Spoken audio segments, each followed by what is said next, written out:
Hi, you're with Julian on the Brown Note after a brief hiatus, and Roe versus Wade, part 2, because I only posted about, I've had flu twice in a month in a new job and I haven't posted anything for ages, but only a couple of months ago I posted about Roe versus Wade, and back then, even this close, I had no idea that the crazy bastards would actually do it. For a number of reasons. The most primary reason is that they were, with the war in Ukraine trundling on, the Republicans were looking really good for taking back the House of Representatives in the midterms. So it's a pretty crazy thing to have done. So obviously the Supreme Court, which has been stacked by Donald Trump to lean conservative, even though it's supposed to be the most impartial body, judicial body in America, has been completely destroyed and has now become a wing of the extremist Republican Party. The appointments of the judges is the first thing I want to concentrate on. The number one thing that has to happen here is these new appointees, maybe 3 of them, need to be impeached. It's one thing for a politician to lie, but someone that's the highest judge in America to lie? Their confirmation hearings that went to the Senate and Congress and the public, 3 of these judges swore blind that they were not going to repeal Roe versus Wade, the 1974 ruling which allowed a constitutional interpretation of the 14th Amendment to allow abortion on demand for American women, which has been for the last 50 years a talisman of the hard right to repeal it as part of their culture wars more than even religion. Back then, the evangelical Christians didn't actually oppose abortion, believe it or not, and neither did most of the Republican Party. So if you can't impeach a high judge for lying to the public and Congress and the Senate about their intentions, where they claim under repeated questioning that do you intend overturning Roe versus Wade, and they give every indication they don't and then they immediately do, why is that not a high crime? Surely these people need to be held accountable for lying on the way to becoming the highest judicial court in America. Did I turn the microphone on? I did. If you can't be impeached and every decision you've made be overturned for that, I don't really understand what you can be impeached for. The other thing is, the 14th Amendment has been applied to a lot of human rights, whether it's gay rights, whether it's women's rights. The 14th Amendment doesn't really mention anything at all. It just sort of goes by, well, live and let love.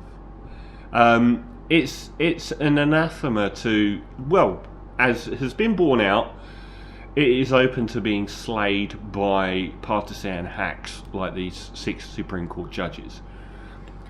The Constitution or the law needs to be amended to specifically mention race, sexuality, abortion, and all of these things. The 14th Amendment was never enough.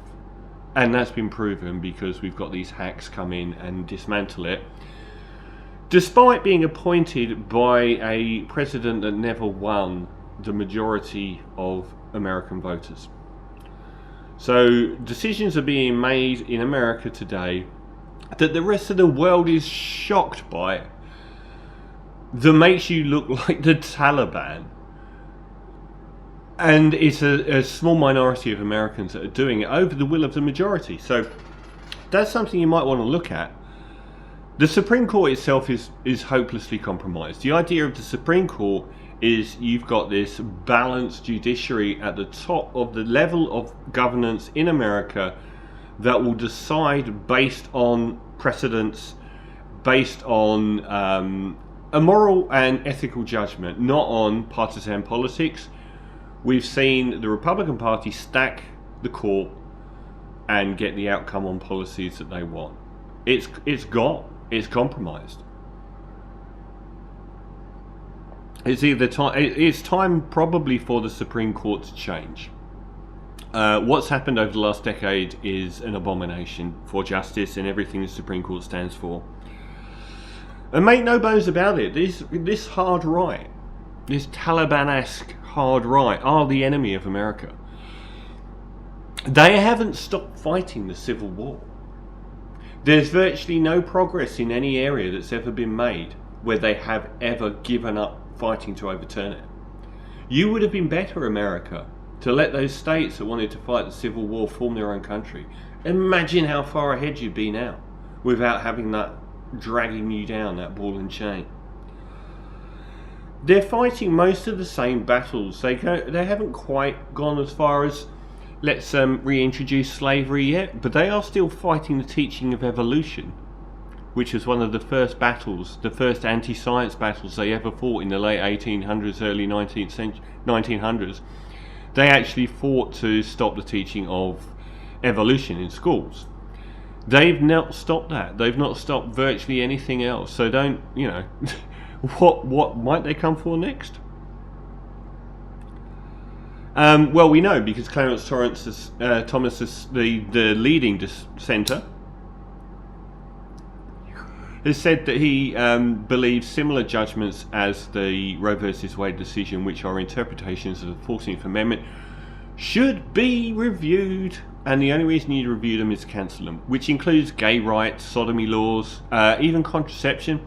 The irony of them actually looking at contraception laws whilst forcing women to carry a baby to term is quite mind-blowing. And the optics, after a wave of gun violence in America as well, is jaw-dropping. One of the reasons that Clarence said that Roe v. Wade should be struck down was actually crap, completely wrong.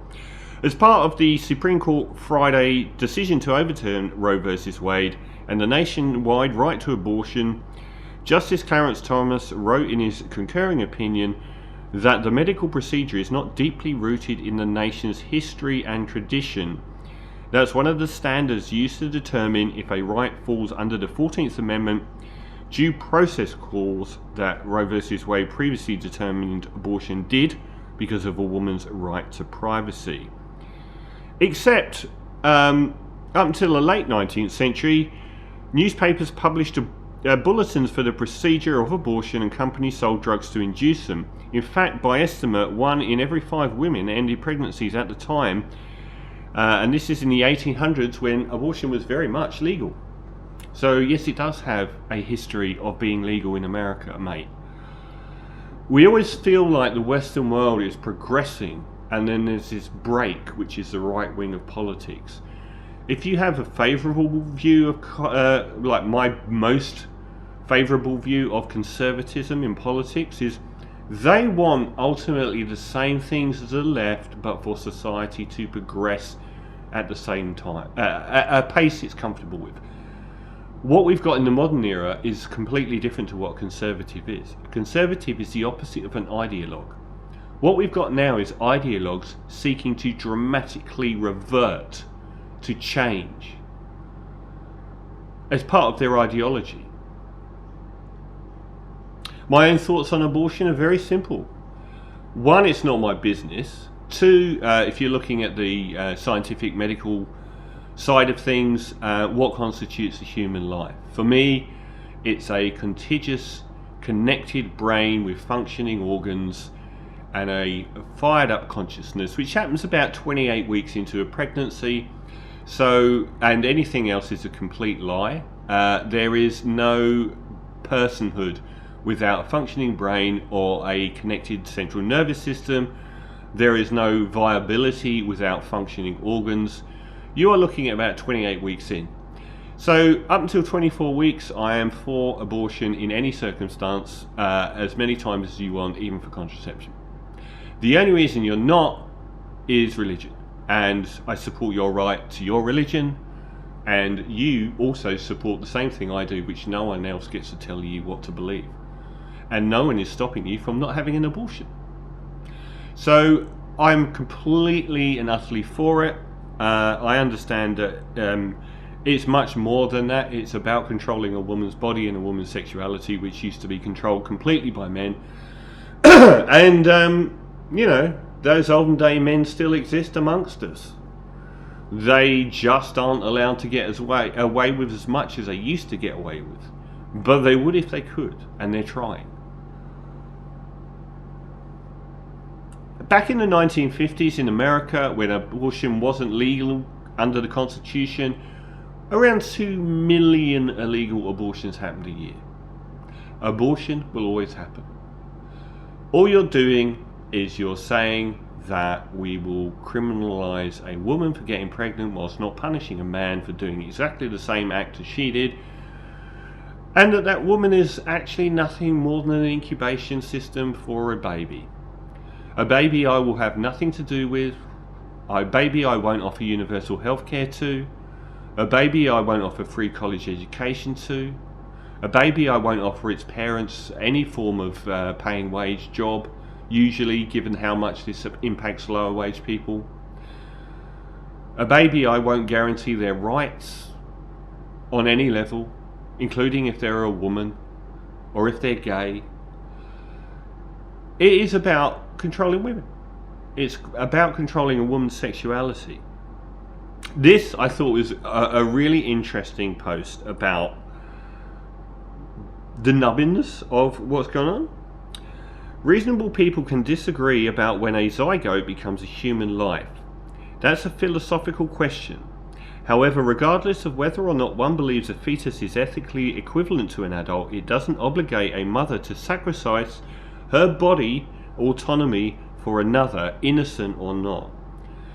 Body autonomy is a critical component of our human rights. Consider a scenario where you're a perfect bone marrow match for a child with severe aplastic anemia.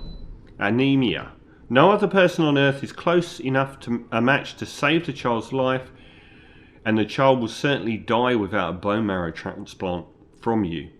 If you decided you didn't want to donate your marrow to save the child for whatever reason, the state cannot demand the use of any part of your body for something you don't consent to.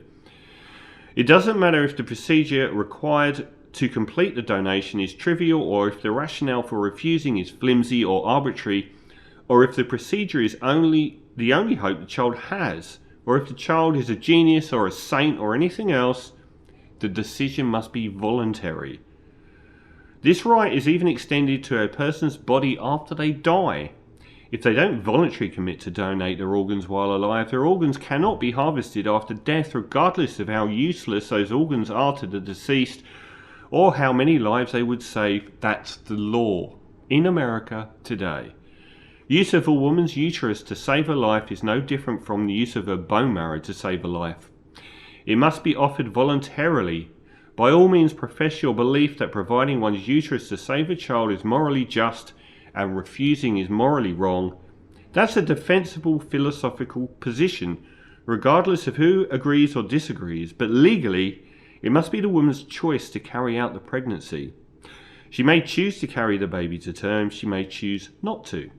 Either decision could be made for all the right reasons or wrong reasons or anything in between, but it must be her choice. And protecting the right of body autonomy means the law's on her side. Supporting that precedent is what being pro-choice means. There is something quite obscene about forcing a woman to grow a baby inside her for 9 months and then look after it. Quite in almost different to all other kinds of rights. The states that are banning abortion, many of them are banning it in cases of rape or incest. So if your father rapes you or your neighbour rapes you, you have to have something growing inside you that merges your DNA with the rapist's until you give birth, and then you've got a child that is half your rapist and half you. I can't think of a more obscene thing to do to a human being. Let alone telling that baby 10 years into their life that they were a product of the dad raping the daughter.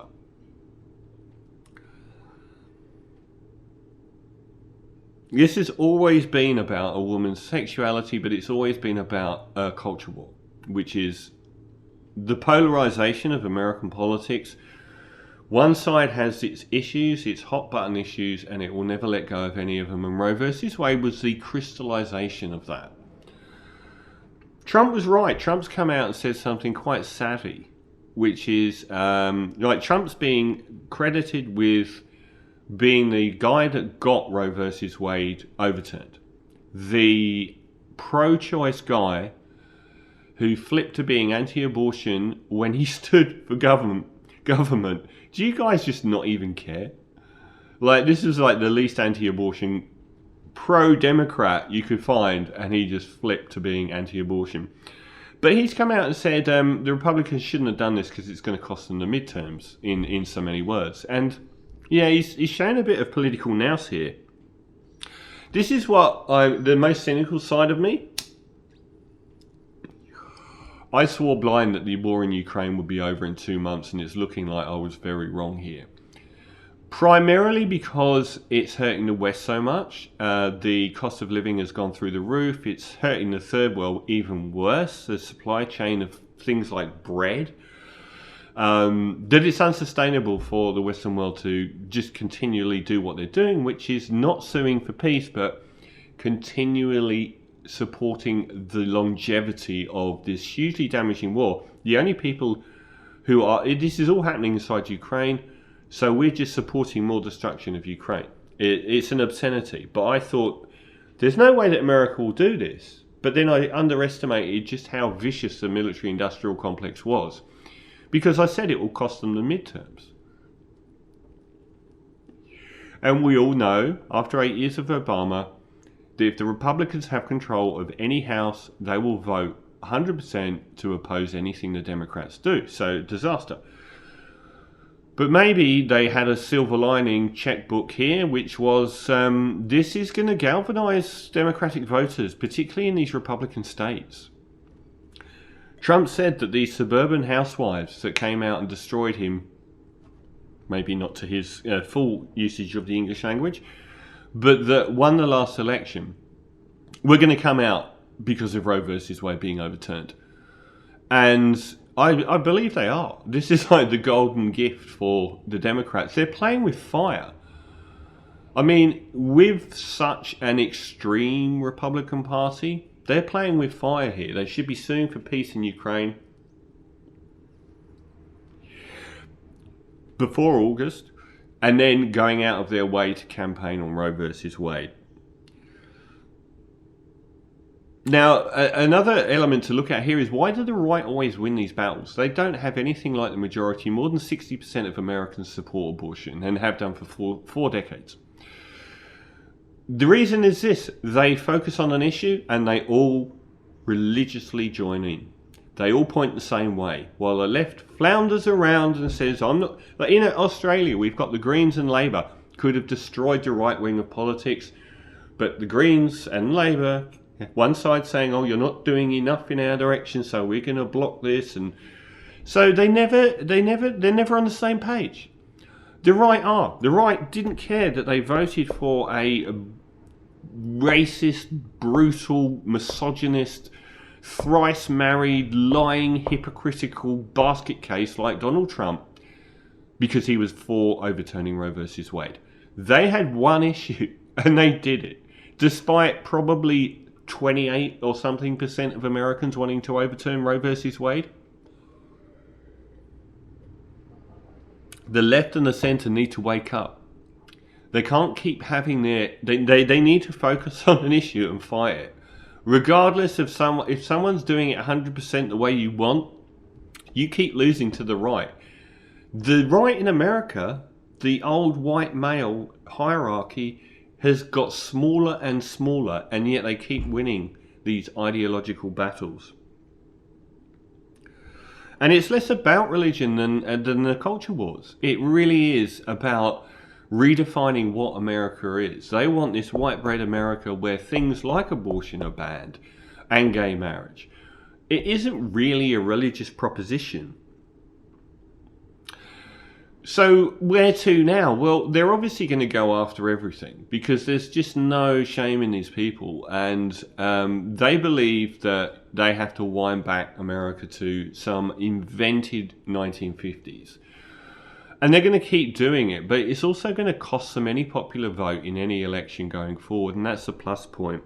People are saying the ramifications are global, and they are, and they aren't.